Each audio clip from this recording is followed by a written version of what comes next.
Hi, Joel Went here. I hate reading the news. I mean, literally, hate it, because periodically the level of bullshit gets so extremely high. And I tell you, I'm not just talking about the Republicans, and they're running for president things that they do, which is certainly BS gone to the level of absurdity. At least none of them has any power to start a war. Yet I'm going through Drudge today. I go through Drudge every day. Not because I'm a conservative, because I think he gets tidbits that nobody else gets quicker. And also he's a good reporter on what might be called strange events, which are important to pay attention to because they actually signal certain kinds of things going on. But anyway, there's a headline about a guy named Bolton, who used to be ambassador to the United Nations, put in there by Bush, saying that, well, the Iranians are closer to having the bomb than we think. And I think anybody who's following the situation with Iran, and I don't blame a whole bunch of people for not wanting to follow it at all, because it is either seriously scary or seriously going to give you, a heart attack, an ulcer, make you want to dig a cave and hide for the next 10 years? The reality is the same types of characters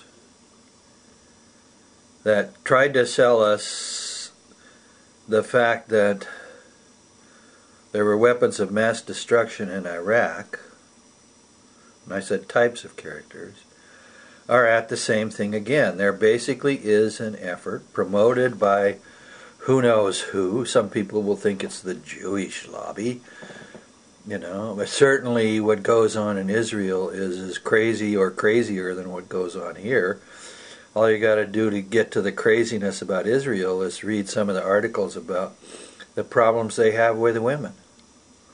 The ultra-conservatives, they're fundamentalists, they're sort of terrorists, internal terrorists in their own government in Israel. They can't tolerate women being in the 20th century.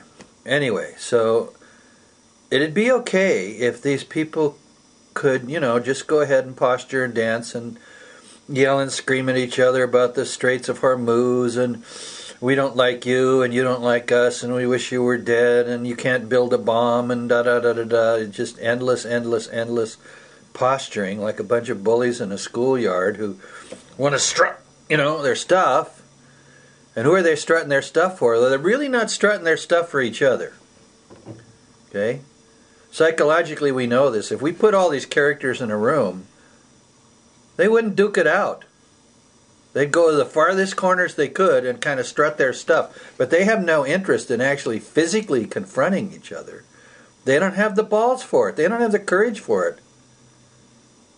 They just like doing crazy shit. And why? Because domestically, that is in their own hometown, their particular gang of stupid people that likes them gets off on their standing in the world and going, ah. Here's some facts. It doesn't make any difference whether or not Iran gets the bomb. Let them get the bomb. Lots of people have the bomb. Nobody's used it. The Russians lost control of their bombs, and still no terrorist has showed up in New York or Paris or London with a suitcase bomb made out of fissionable material stole from the totally uncontrolled Russian military during their collapse. People write novels about it, people make movies about it, but it hasn't happened. Now what happens if Iran gets the bomb? Are they going to bomb Israel? That's what Israel says. Oh, they're going to bomb us. So we have to bomb them first. You see, that's the thing, Well, We've had over 50, now nearly 60 years of a doctrine that the acronym is M.A.D, M-A-D, but it's called, M.A.D stands for mutually assured destruction, and it is M.A.D at its root. But the basis of the doctrine is, and this is, everybody knows this, whether it's North Korea or Pakistan or Iran, you maybe want to have the bomb because you want to boast about it, but you damn well know you don't want to use it. Why? Well, it's suicide.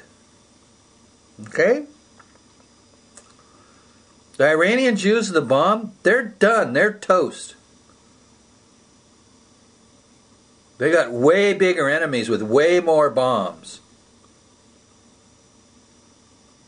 The North Koreans use the bomb, they're toast. The only reason the North Koreans have the bomb is because they're paranoid of China. It's not South Korea that worries them. And that's the thing to understand when these guys, these bullies, these sort of loud voices in Israel or Iran or whatever, you know, England or the United States, get up there and shout, "We're tougher than you, we're going to tell you what to do." They're not actually being tough. They're posturing. They're like adolescents who can't get it out of their head that if they actually got in a fight, they'd get the shit kicked out of them. Now that's the truth about it, okay?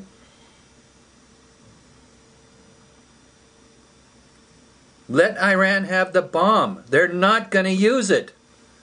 It's suicide for their whole people and culture. Jeez. Are our leaders really that stupid and inept? Well, we help them because we say to them, hey, oh, we're so scared, we're so scared, we're so scared. Iran's going to have the bomb and cause all kinds of trouble. Stop being scared. Start using this. It's why God gave it to you. There's a lot more I could say about that, but I'm not.